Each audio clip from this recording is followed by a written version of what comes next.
इरशाद खोखर के साथ आप देख रहे हैं थर्ड पार्टी एनालिस्ट। नाज़रीन, आज की रिपोर्ट में आपको आगाह करेंगे कि इंटेलिजेंस इदारों ने ऐसा क्या किया कि हुकूमत पंजाब और हुकूमत सिंध दोनों ऐसी हरकत में आ गई और उसके बाद सिंध से पंजाब तक का उल्टा सफ़र क्यों शुरू हुआ। ये एक अहम रिपोर्ट है जिसके मतलब आपको आगाह करेंगे। और बाकी आप पाबंदियों की बात भी सुन रहे हैं कि पाबंदी आपको आज बताएंगे कि ये पाबंदी किसके लिए और छूट किसको हासिल है। और आज तस्करा होगा इंटेलिजेंस ब्यूरो का भी, कस्टम इंटेलिजेंस का भी, और FIA वाले क्या कर रहे हैं। और आपको बताएंगे कि ऑर्डर पे माल कैसे तैयार होता है। आप भी कई चीज़ों के ऑर्डर वार्डर ये वो करते होंगे, ये लेकिन अनोखा माल है जो ऑर्डर पे तैयार होता है, उसमें क्या क्या राज पोशीदा हैं। और 19 मई को एक ऑर्डर हुआ है, उसके मतलब भी आपको आगाह करेंगे कि उसमें क्या क्या राज पोशीदा है, क्या उस पर अमल दरामद होगा या नहीं, और बाकी कानून की धज्जियाँ कैसे उड़ाई जा रही हैं वो भी आज की रिपोर्ट में शामिल है। तो वो दोस्त जिन्होंने अभी तक हमारा चैनल सब्सक्राइब नहीं किया, सब्सक्राइब कीजिएगा। वीडियो अच्छी लगे तो दोस्तों के साथ शेयर ज़रूर कीजिएगा, लाइक ज़रूर कीजिएगा और कमेंट्स के ज़रिए अपनी राय से हमें ज़रूर आगाह कीजिएगा। सबसे पहले नाज़रीन आपको आगाह करें कि हमारे इदारे जो कुछ कर रहे हैं, कहाँ है कानून नाम की कोई चीज़ है। आपको बता दें कि अब गंदम की जो ख़रीदारी है, आपको हमने गुज़श्ता व्लॉग में भी बताया था कि वो किस तरह हो रही है, थोड़ा जिक्र उसका, फिर वो आगे चलते हैं इंटेलिजेंस वाले मैटर्स पे। सेक्रेटरी खुराक और डायरेक्टर फूड साहब जो है हमारे, वो दौरों पे निकले हैं, फेरों पे निकले हैं, वो कमाई रिकवरी पे निकले हैं। अब सखर का दौरा उनका कंप्लीट हो गया, अब लाड़काना में है मेरे ख्याल में आज सेक्रेटरी फूड राजा खुर्रम शहजाद उमर साहब, वहाँ वो क्या देखने गए हैं। आपको गुज़श्ता व्लॉग में आगाह किया था कि कंबर शहजाद कोट में मिट्टी भरी पड़ी हुई है। अब जाके सेक्रेटरी खुद भी देखेगा कि किस तरह ये मिट्टी भरी पड़ी है गंदम के नाम पे, लेकिन ये खामोश रहेगा, कुछ भी नहीं करेगा, क्योंकि वहाँ का इंचार्ज अल्ताफ़ मक्सी है जो इन्हें पालता है। अब इस सेक्रेटरी को भी कोठी चाहिए।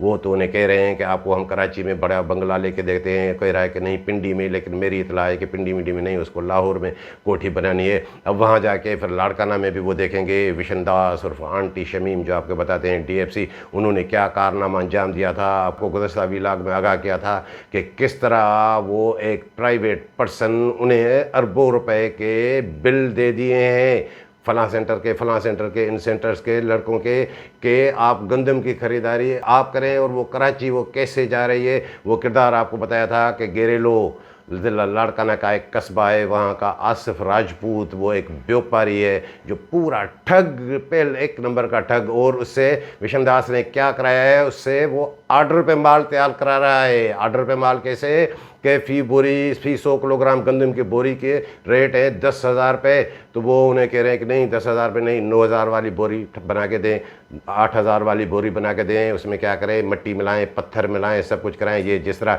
आप भी कभी कोई तकरीब होती होगी तो आप भी जाते होंगे, ऑर्डर पे माल तैयार कराते होंगे किसी किचन वाले के पास, कि वो यही होता है कि हाँ इसमें 10 किलो गोश्त होगा या 5 किलो होगा, वो जितनी आप कीमत देंगे वो करेंगे। तो ये इन्होंने पैसे जो इनको ये इन्होंने बिल जो अरबों रुपए के निकाल के इनको दे दिए हैं। कहाँ है महकमा खुराक का कानून, कहाँ है हुकूमत सिंध का कानून। ये सारा काम इलीगल है। खुद उन्होंने जो पॉलिसी बनाई है कि पेशगी अदायगी नहीं होगी, वो लड़कों को तो छोड़ें, उन्होंने तो पेशगी निकाल के इनको दे दिए। वो व्यापारी के हवाले, वो ऑर्डर पे माल बनाने का ये विशनदास बड़ा माहिर है। जो भी आप उसको ऑर्डर देंगे वो आपको ऑर्डर पे माल तैयार करके देगा। इसीलिए तो उसकी आंटी शमीम और फतेह वो सिर्फ बाज़ार से नहीं, बाज़ार का माल आपको नहीं पहुँचाएगा। वो ज़रूरत पड़ेगी, आप अगर फरमाइश करेंगे तो वो घर का माल भी, घर से भी ऑर्डर पे आपको माल वो तैयार करा के वो सजा के बिल्कुल सजा के आपको वो पेश करेगा। इसका ये पुराना धंधा रहा है,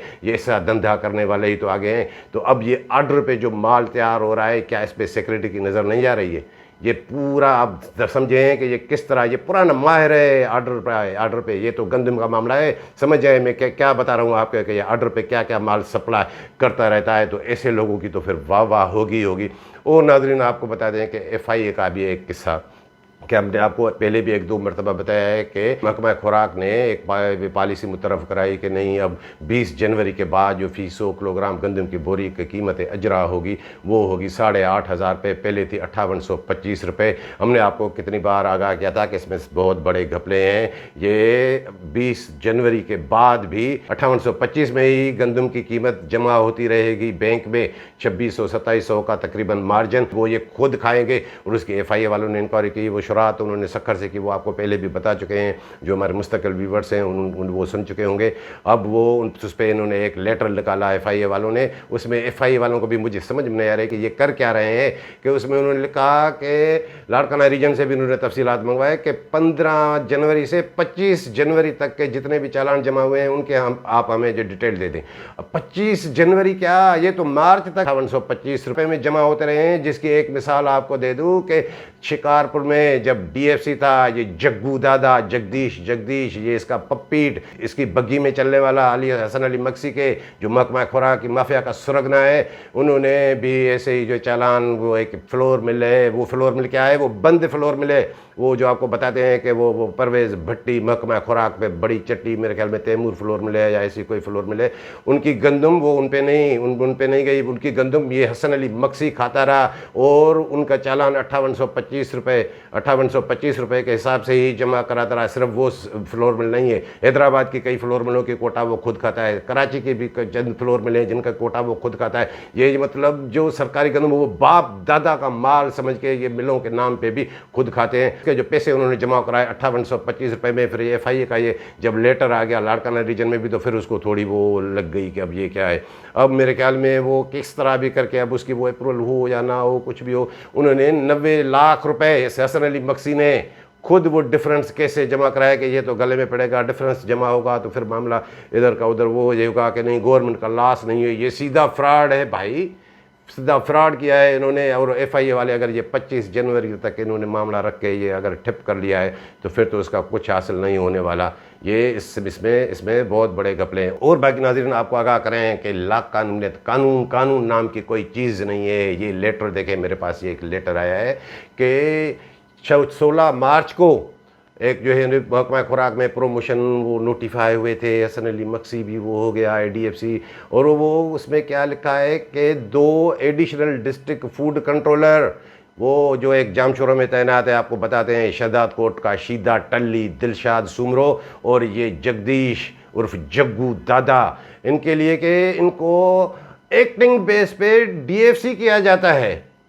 ये देख के ये आप नोटिफिकेशन देखें, मैं तो हैरत में पड़ गया कि भाई ऐसा क्या हुआ है। हम देखते हैं कि हाँ प्रमोशन होते हैं, फ्यूचर वैकेंसी पे होते हैं, 6 माह के अंदर अगर कोई पोस्ट खाली होनी है तो उस पर आप प्रमोशन कर सकते हैं। वो जब डेट आएगी तो उससे वो उसी ओहदे पे, उसी ग्रेड में वो रेगुलर हो जाएंगे। लेकिन एक्टिंग बेस पे बिठाने का क्या मकसद, ये किसने कराया है? ये ज़ाहिर है सेक्रेटरी की सरबराही में, वो ज़ाहिर है DPC BPC। और इसमें वो ये तस्वीर देखें, ये गधे नुमा जिसको आप कहते, हम आपको बताते हैं कि गधे को सींग होते तो इसके सर पे भी सींग होते। ये शफीक गिलाल जो है तो सुप्रीडेंट SO बना हुआ है, इसको पता नहीं है कि ये प्रमोशन कैसे होते हैं। इनका वो नोटिफिकेशन जारी हो गया है 16 मार्च से लेकर के ये एक्टिंग DFC हैं। भाई ये पता नहीं क्या अंधेर नगरी चल रही है। अगर पोस्ट खाली होनी है तो आप उनको जो फ्यूचर वैकेंसी पे क्लियर कर दें।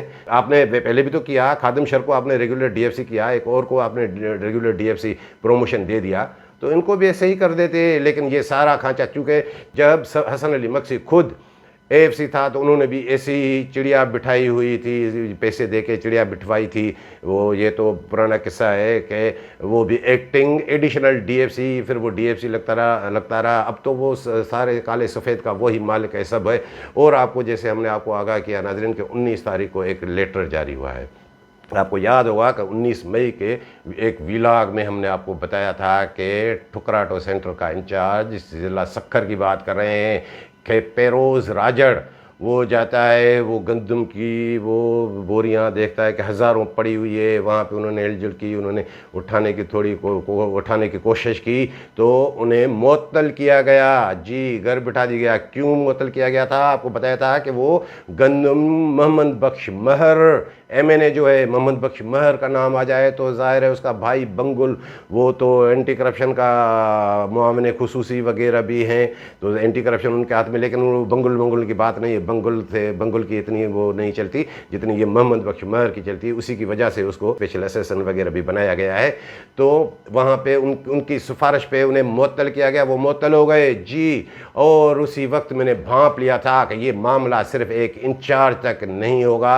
19 तारीख का एक लेटर, वो पता नहीं कहाँ से, वो कैसे वो छुपा हुआ था, मेरे तक पहुँच गया। ये लेटर देखें, ये लेटर क्या है? इस लेटर में है कि deputy director food Sukkur region करीबला सुमरो का तबादला करके उन्हें रिपोर्ट कराया गया हेडक्वार्टर। और वहाँ की चार्ज भी जो असिस्टेंट डायरेक्टर, ये भी असिस्टेंट डायरेक्टर, वो भी असिस्टेंट डायरेक्टर है, नसरुल्लाह चांडियो, जो deputy director food Larkana region लगा हुआ है, तो उन्हें इसकी भी लुक आफ्टर की सक्खर रीजन की भी चार्ज दी गई। अब वो 19 तारीख का लेटर था, अब जो आप अंदाज़ा लगाएं 26 तारीख है, लेकिन अभी तक तो मामला चल रहा है। तो आप समझ जाएं कि ये क्या है। मेरी इतला है कि हाँ, ये मामला सिर्फ जो है यहाँ ये अफसरान ये इन तक महदूद नहीं था। मोहम्मद बख्श महर का जब फ़ोन आएगा मुकेश चावला को तो क्या करेगा? अब इतनी गंदम की बोरियां, ये गंदम की खरीदारी कैसे होगी? जब मोहम्मद बख्श महर की आप गंदम नहीं उठाएंगे तो फिर गंदम की खरीदारी बाकियों पे जो ये डंडा ये वो इधर ये क्या है? मैंने उसी वक्त भांप लिया था कि ये कुछ ना कुछ होगा। ये करीबला सुमरो जो डिप्टी डायरेक्टर, इसको ये कैसे बर्दाश्त करेंगे? क्योंकि वो जो लड़का गया था इंचार्ज, वो ऐसे अपने तौर पे तो नहीं गया था, उसका भी कुछ था, वो आर्डर वार्डर। अब देखें कि इसका आगे चल के क्या होता है। फ़िलहाल तो मामला मेरे ख्याल में वो ये जू का तू ऐसे ही वो चल रहा है, लेकिन उसका बैकग्राउंड ये है, ये इन्होंने आर्डर भी छुपाया था, लेकिन इरशाद खोखर से नहीं छुप सकता जी, सच्ची बात है। मेरे पास ये लेटर पड़ा हुआ है। और भाई की नाज़रीन, कल से एक बड़ा तमाशा चल रहा है, वो नवाब शाह और सांगड़ में मैंने वॉइस मैसेज भी देखे कि कल रात को वो वहाँ का जो DFC है मुन्नवर आराई, उन्होंने एक वो वॉइस मैसेज भी रखा, गाड़ियाँ भी रखी कि गाड़ी हमने ये पकड़ी है। तो वो जो पार्टी थी वो चाबियाँ निकाल के चले गए, फिर चाबियाँ हमने जो है वसूल हासिल की है। तो वहाँ का खडड़ों का इंचार्ज सांगड़ डिस्ट्रिक्ट का इमरान मक्सी, जो पुफ्फीजाद भाई है हसन अली मक्सी का, वो 15-15 बंदे लेकर आ गया है, ज़बरदस्ती वो गाड़ी लेके जा रहा है। उसने अफसरान के ग्रुप में ये मैसेज रखा, बड़े बड़े उन्हें सेक्रेटरी ने भी सुना होगा, सबने, मिनिस्टर ने भी सुना होगा। कहाँ है मिनिस्टर का उस पर रिएक्शन? फिर पता चला कि वो नहीं, वो गाड़ी अब वहाँ तो नहीं होनी थी। फिर वो सांगड़ गोदाम पे जाके उतारी गई, अब पता नहीं उतारी गई फिर वो कैसे लोड हो जाएगी। सांगड़ गोदाम पे भी इसका साला है, वो इंचार्ज है हसन अली मक्सी का। और फिर एक और वॉइस मैसेज उसी का और तस्वीरों के साथ के जहाँ वहाँ जब गाड़ी का पीछा करते जा रहे थे तो वहाँ पे एक गाड़ी अनलोड होने के बजाय लोड हो रही थी खडड़ों में, और वो अली शेर जरदारी फूड का एम्प्लॉई है, वो लोड करा रहा था फट्टे वट्टे लगा के। वो गाड़ी चली गई, कहाँ चली गई? मार्केट में चली गई। वो भी उन्होंने रखा है, उस पर क्या हुआ कौन देख रहा है? ये सारा कुछ भानमती का कुंभा बनाया हुआ है। ये प्राइवेट लिमिटेड है, डिपार्टमेंट फूड डिपार्टमेंट नहीं है। ये हम आपको पहले भी बताते रहते हैं। और आपको नाज़रीन बता दें कि जो दौड़ें लग गई, इंटेलिजेंस इदारों ने ऐसा कुछ क्या किया, हम आपको बताते रहते हैं। ये बड़ी अहम रिपोर्ट है, ज़रा गौर से सुनिए। वो क्या है? ये चंद हफ्ते पहले की बात है। ये आप लेटर भी देखें, ये मेरे पास लेटर भी है। आपको किस तरह बताते रहे हैं हम के ये मिली भगत से किस्से से जो है गाड़ियाँ कराची भी आ रही हैं। ऐसे नहीं है कि नहीं आ रही हैं, सिर्फ ये है कि जो 2.5 लाख 3 लाख 5 लाख रुपए ट्रक पे देगा तो वो गाड़ियाँ छोड़ दी जाएगी। और वो गाड़ियाँ छुड़वाने में हसन अली मक्सी का तो अपना नेटवर्क है ही।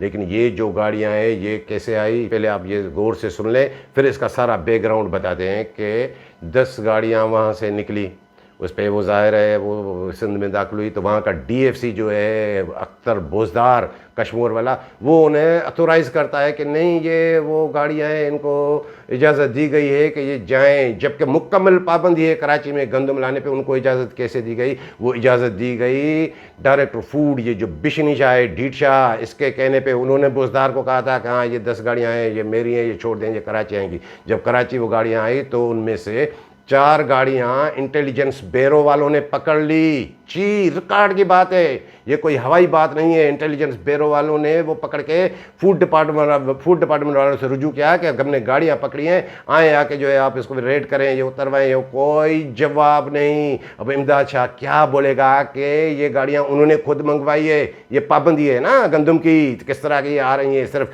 नोटों का चक्कर है। और वो गाड़ियां कहाँ की निकली? वो फाजिलपुर पंजाब की, वो पंजाब से गाड़ियां आई थी। 6 गाड़ियां तो मेरे ख्याल में इनसे नस गई, 4 गाड़ियां इन्होंने पकड़ ली। जब 4 गाड़ियां पकड़ ली, फूड वाले भी नहीं आ रहे, तो फिर इंटेलिजेंस ब्यूरो वाले क्या करें? फिर उन्होंने कस्टम इंटेलिजेंस वालों को बुलाया। उनकी निगरानी में वो सारी गाड़ियाँ वो जब चेक की गई तो उनके हर ड्राइवर के पास ये जो आप लेटर देख रहे हैं 10 गाड़ियों का, ये जो निकली थी, हर ड्राइवर को उन्होंने ये दिया था कि कोई भी आपको रोके तो आप उन्हें बस ये दिखा दीजिएगा कि ये हमारे पास ये अथॉरिटी है, ये हम जो है इलीगल कोई नहीं लेके जा रहे हैं, जबकि वो सारा इलीगल। उसी वक्त मामला थोड़ा आगे चला तो वो पंजाब तक मामला पहुँचा। पंजाब के चीफ सेक्रेटरी ने सिंध के चीफ सेक्रेटरी से बात की कि ये स्मगलिंग होके सिंध में गाड़ियाँ आ रही हैं, ये क्या हो रहा है, ये गाड़ियाँ वापस करें। तो वो 4 गाड़ियां वो पंजाब वापस चली गई, उल्टा सफ़र। और वहाँ उन गाड़ियों पे जुर्माना, मेरे ख्याल में फ़ी ट्रक पे 50,000 रुपये का जुर्माना भी लगाया गया, और मेरे ख्याल में कोई मुकदमा भी हुआ है। तो ये पंजाब के चीफ सेक्रेटरी के भी इल्म में है, सिंध के चीफ सेक्रेटरी के भी इल्म में, क्योंकि इंटेलिजेंस ब्यूरो वाले बीच में आ गए। अब वो तो ज़ाहिर फेडरल इदारा है, वो एंटी करप्शन तो नहीं है कि इनका ऐसे ऐसे वो कर दे या इनके मामला छुप जाएँ। और उसमें एक गाड़ी, वो गाड़ियाँ किस तरह आ रही थी, ये जिस तरह इमदाद शाह की आपको बात बता रहे हैं, ये गौर से सुनिए कि एक गाड़ी वो फ़हीम अब्बास खिलजी, जो आपको व्यापारी बताते हैं, फ़हीम अब्बास खिलजी, जो फ़हीम तेली के नाम से मशहूर है, पहले भी हमने आपको बताया, उनकी गाड़ी भी थी। उन्होंने भी ड्राइवरों से बात की, लेकिन वो गाड़ी वापस आ गई। व्यापारी की गाड़ी कैसे? इमदाद शाह की वजह से, क्योंकि वो फ़हीम अब्बास जो आपको बताते हैं खिलजी, वो मुर्तज़ा उन्नड़ और फ्राडी उन्नड़ जो दरबेलों का इंचार्ज है, जो इसका चेला है, यही सारा इसका नेटवर्क चलाता है, जिसको ये पैसे भी खुद भी कमा के देता है, खुद भी कमाता है, करोड़ों रुपए इसने भांजे को भी दिलवाए, उससे भी लिए हैं, बाकी लड़कों से भी कह रहा है कि मुझे पैसे दिलवा दें। खिलजी इसका गहरा दोस्त है, उसने दी। यानी ये गंदम जो आ रही थी, ये किस सिस्टम के तहत आ रही थी? अब वो इंटेलिजेंस ब्यूरो वालों के पास ये वो सारा मामला, अब ये आप देखें कि चीफ सेक्रेटरी के पास जब मामला आया, क्या उन्होंने सेक्रेटरी फूड को नहीं बुलाया होगा? कहाँ है मुकेश चावला? इस पे एक्शन क्यों नहीं रहे? तो और कई और अफसर होता तो कब का सस्पेंड हो चुका होता। इस इमदाद शाह की जगह इंटेलिजेंस ब्यूरो की रिपोर्ट है, और वो जो अथोराइज किया है, नाम में सिर्फ अख्तर बोजदार DFC का ये, अब वो कैसे कहेगा कि डायरेक्टर ने किया है? ये डायरेक्टर सबको मैसेज करता रहा है। ये सिर्फ 10 गाड़ियों का किस्सा नहीं है, सैकड़ों गाड़ियाँ इसने ऐसे निकलवाई हैं। और दिलचस्प बात सबसे आप सुने कि मैंने जब उस पर देखा, गौर किया कि हाँ ये तो फाजिलपुर से तो आई, ये जा कहाँ रही थी 10 गाड़ियाँ? वो जब मैंने उसमें देखा तो मैं समझ गया कि हाँ ये क्यों नहीं आए इमदाद शाह, ये क्यों नहीं गाड़ियाँ मंगवाए, क्योंकि वो उसका पार्टनर है, फ्लोर मिल का एक बड़ा रहनुमा। आपको बताते हैं वो जब सेक्रेटरी साइड थे इमदाद शाह, तब से उसके ताल्लुकात हैं, वो उसकी पार्टनरशिप में। तो अपने पार्टनर को तो वो गंदम दिलवाएगा, उसका बड़ा नाम है। और वो फ्लोर मिले में मैंने देखे हैं, अब समझ जाएँ कि वो कौन सी फ्लोर मिले हैं। Pakistan flour mill, Karachi flour mill, सबको पता है ये किसकी है, कौन से फ्लोर मिल एसोसिएशन के बड़े रहनुमा की हैं। उनके लिए छूट, उनके लिए कोई पाबंदी नहीं है। बाकी गंदम कराची आने पे पाबंदी है। तो ये आप समझ आए कि ये क्या हो रहा है सारा कुछ। ये पाबंदी किस नाम की है? सारे पैसे बटोरने की पाबंदी है। नाजरीन, ये इंटेलिजेंस ब्यूरो वालों तक भी आ गई है। अब ये सारे मामला आते हैं, अब देखेंगे ये इमदाद शाह का क्या होता है। लेकिन मैंने देखा है कि हाँ आजकल वो थोड़ा वो मायूस है, लेकिन इनकी जगह कोई और अफसर होता तो कब का उसके खिलाफ एक्शन हो चुका होता। लेकिन एक्शन क्यों नहीं हो रहा? क्योंकि ये इमदाद शाह खुद अकेला तो नहीं है, हसन अली मक्सी का अलग नेटवर्क चल रहा है। मुकेश चावला खुद इन वाले आपको बता चुके हैं कि घोटकी फार्मूला क्या है, कि घोटकी में जो सेफ हरी की सिस्टम चल रहा है, उन्होंने खुद लाखों बोरियां वहाँ खुद जो है डंप करा के रखी हैं कि ये बेचेगा। जो मिनिस्टर ये काम करे तो बाकियों के लिए तो वो रास्ता अज खुद खुल जाता है। तो नाज़रीन, ये थी आज की रिपोर्ट पसंद आई हो तो दोस्तों के साथ शेयर ज़रूर कीजिएगा। मिलेंगे अगली रिपोर्ट के साथ।